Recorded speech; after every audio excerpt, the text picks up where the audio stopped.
श्री गणेशाय नमः। प्रिय दर्शकों, आप सभी को जय श्री सीताराम जी। मार्च माह में कई ग्रहों की स्थितियों में परिवर्तन देखने को मिल रहा है।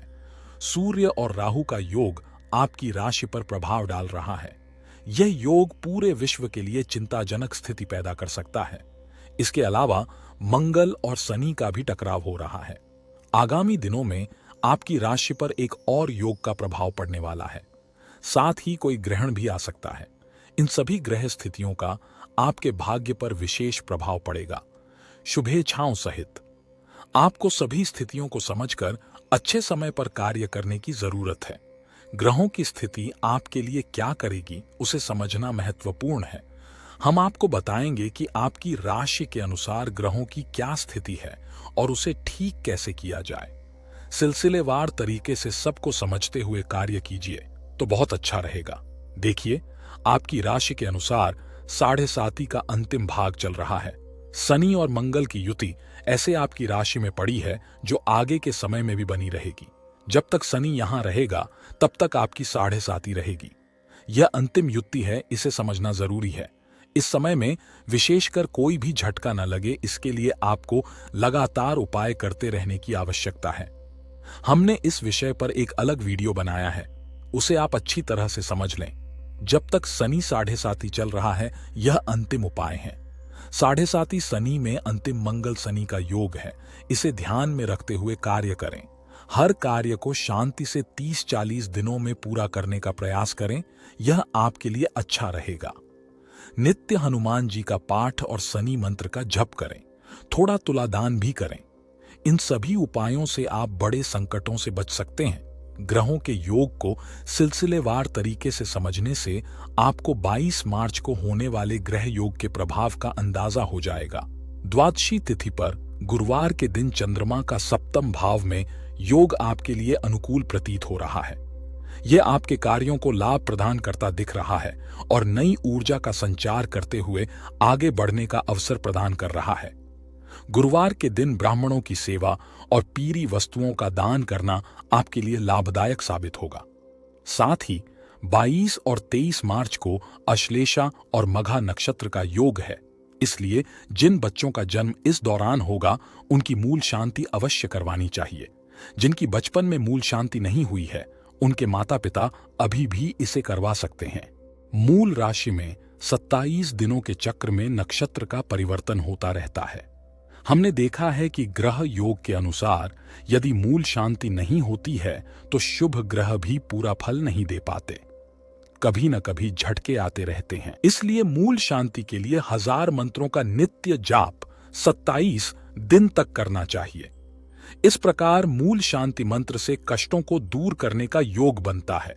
22 मार्च को त्रयोदशी तिथि, प्रदोष काल का शुभ योग और शुक्रवार का दिन है। यह महालक्ष्मी कृपा प्राप्ति का अनुकूल योग है। रात्रि में चंद्रमा का परिवर्तन हो चुका है और वह आपके 6ठे भाव से अष्टम भाव में चला गया है। बृहस्पति के साथ उसका संबंध धन लाभ दे रहा है, लेकिन कहीं ना कहीं लाभ के बावजूद आपका प्रभाव कम होता दिख रहा है। आप थोड़ा आरक्षित रहने और बंधनों से मुक्त होने का प्रयास कर रहे हैं। जब मन में थोड़ी सी उथल पुथल महसूस होती है तो भगवान शनि और शंकर का ध्यान करें। विशेष रूप से मां पार्वती की पूजा अर्चना करें और उन पर जल धारा चढ़ाएं। 23 मार्च को सूर्यास्त के बाद करीब 40 मिनट तक त्रयोदशी तिथि रहेगी। यह समय शांत मन से भगवान का ध्यान करने के लिए उपयुक्त है। सुबह में चतुर्दशी तिथि आ जाएगी। शनिवार को ग्रहों की स्थिति आपकी राशि के अनुसार सुखद दिखाई दे रही है। चंद्रमा और बृहस्पति का योग आपके लिए धन लाभ के अवसर ला सकता है। हालांकि शनि और मंगल की विपरीत स्थिति से कुछ मानसिक उथल पुथल महसूस हो सकती है।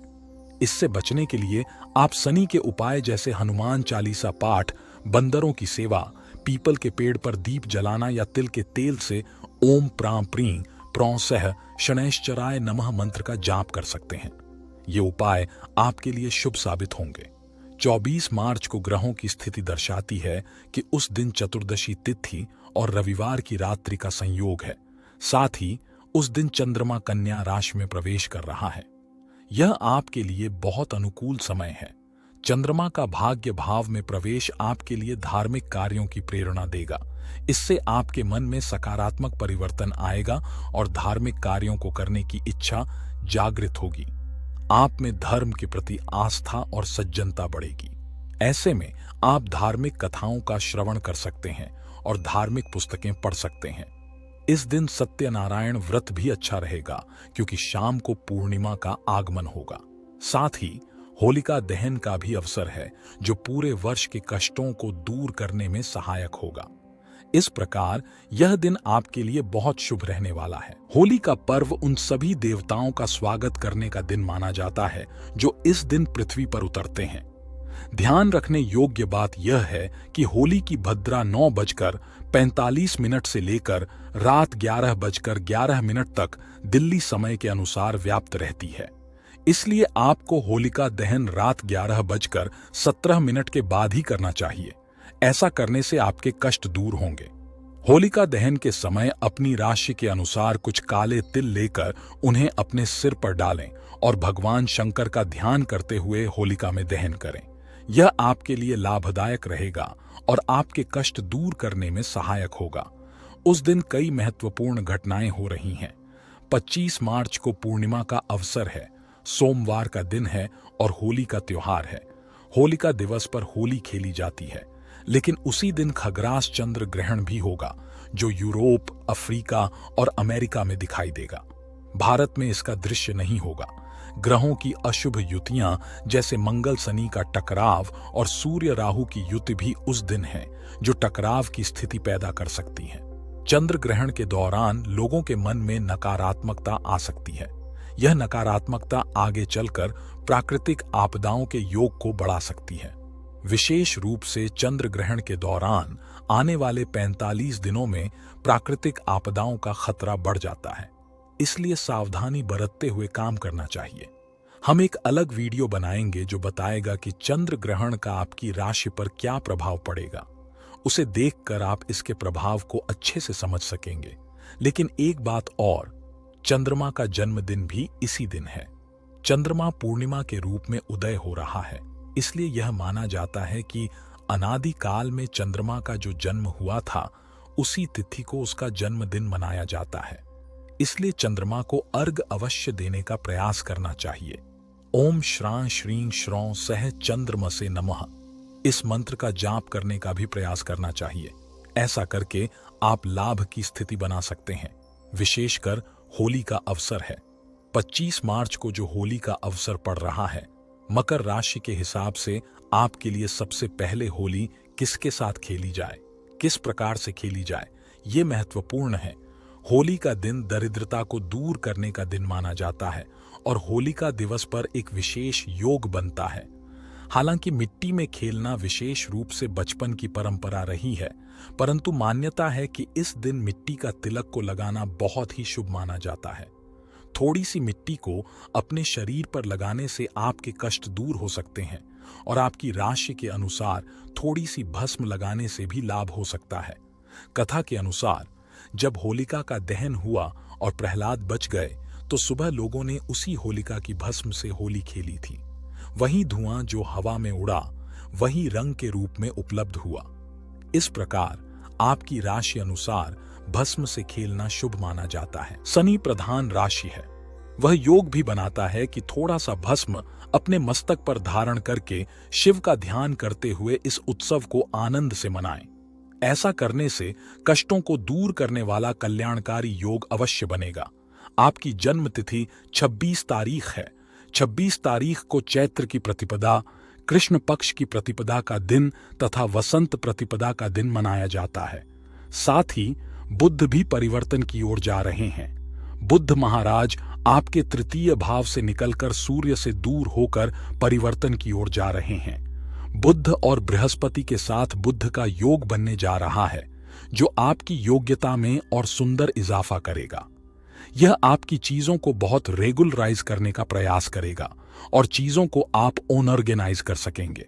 शास्त्र में गौरी व्रत के विधान में बताया गया है कि 3 दिन तक मां भगवती, पार्वती और शिव का पूजन अवश्य करना चाहिए। 27 मार्च को ग्रहों की स्थिति में परिवर्तन होने वाला है। चंद्रमा भी आपकी राशि के अनुसार परिवर्तित होकर दशम भाव में प्रवेश करेगा। वहां बृहस्पति के साथ मिलकर वो आपके लिए सुंदर योग बनाएगा। यह योग आपको सम्मान, लाभ और कई चीजों में सहज मार्ग प्रदान करेगा। चंद्रमा का यह परिवर्तन सुबह 3 बजे होगा, जो आपके लिए अत्यंत शुभ साबित होगा। बुधवार को भगवान गणेश की पूजा करके दिन की शुरुआत करें, यह आपके लिए भी शुभ होगा। 28 मार्च को बृहस्पतिवार के साथ साथ गणेश चतुर्थी का व्रत भी है। यह आपके लिए तृतीया तिथि का अवसर है। आज सुबह से विशेष रूप से सूर्योदय से लेकर शाम 7 बजे तक भद्रा योग रहेगा। नए कार्य आरंभ करने से बचना चाहिए। ग्रह आपके अनुकूल हैं और धन लाभ का मार्ग प्रशस्त दिखाई दे रहा है। ऐसे में विशेष रूप से पीली वस्तुओं का दान और गणेश जी को पीले फूल अर्पित करना चाहिए। विघ्नहर्ता गणेश जी का ध्यान करके दिन को और शुभ बनाने का प्रयास करें। 29 मार्च को चतुर्थी का अवसर है। उदय तिथि में चतुर्थी है, लेकिन थोड़ी देर के लिए रहेगी। उसके बाद पंचमी आ जाएगी। शुक्रवार का अवसर है और वृश्चिक राशि में चंद्रमा का पदार्पण होता जा रहा है, जो आपके लिए भाव के लिए अनुकूल प्रतीत हो रहा है। इस दौरान चंद्रमा थोड़ा कमजोर रहेंगे, लेकिन लाभ के मार्ग खोलने के अच्छे अवसर आएंगे। आपके लिए महालक्ष्मी जी की विशेष पूजा और गौमाता का पूजन करना शुभ होगा। गाय को हरी घास खिलाना भी अच्छा उपाय है। ये सब कल्याण के योग बनाएंगे। वहीं 30 मार्च के बीच पंचमी शनिवार का अवसर रंग पंचमी के योग से आपके लिए अनुकूल है। बस आपको थोड़ा सा क्लैश से बचने का प्रयास करना चाहिए। नए संपर्क बढ़ने के योग भी बन रहे हैं। थोड़ा ध्यान रखें कि मन धन एकत्रित होता दिख रहा है, लेकिन लोन परेशान कर सकते हैं। इसलिए लोन का ध्यान रखते हुए कार्य करें। शनि का उपचार और शनि मंत्र का जाप करें। जब हो सके तो शनि स्तोत्र का पाठ करें, यह शुभ होगा। 31 मार्च का दिन ग्रहों के परिवर्तन का दिन है। चंद्रमा और शुक्र परिवर्तन की ओर बढ़ रहे हैं। शुक्र उच्च राशि में होकर आपके तृतीय भाव में सुंदर योग बना रहे हैं। राहु और सूर्य के साथ शुक्र का यह योग आपके लिए बहुत अनुकूल है। आपके लिए अच्छे योग बन रहे हैं और सुंदर लाभ के अवसर प्राप्त होंगे। शुक्र की कृपा से आप विशेष रूप से इस ग्रह योग का लाभ उठाएं और सूर्य की भी उपासना करें। 31 मार्च को रविवार को सूर्य परिवर्तन हो रहा है। शुक्र द्वादश भाव में जा रहे हैं।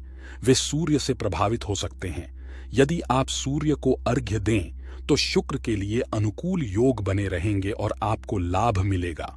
दोस्तों, अगर आप भी अपनी कुंडली बनवाना चाहते हैं या दिखवाना चाहते हैं, पूजा पाठ कराना चाहते हैं या रत्न खरीदना चाहते हैं या उसके बारे में पूछना चाहते हैं, तो मुझसे चैनल पर दिए गए व्हाट्सएप नंबर पर मैसेज करके संपर्क कर सकते हैं। आप सभी के जीवन की समस्त बाधाएं समाप्त हो जाएं, ऐसी मैं श्री सीताराम जी से प्रार्थना करता हूं। आशा करता हूं आपको हमारा यह वीडियो पसंद आया होगा। अगर पसंद आया है तो वीडियो को लाइक करें और कमेंट करें। और अगर आपने अभी तक हमारे चैनल को सब्सक्राइब नहीं किया है तो कर लीजिए। धन्यवाद। जय श्री सीताराम जी।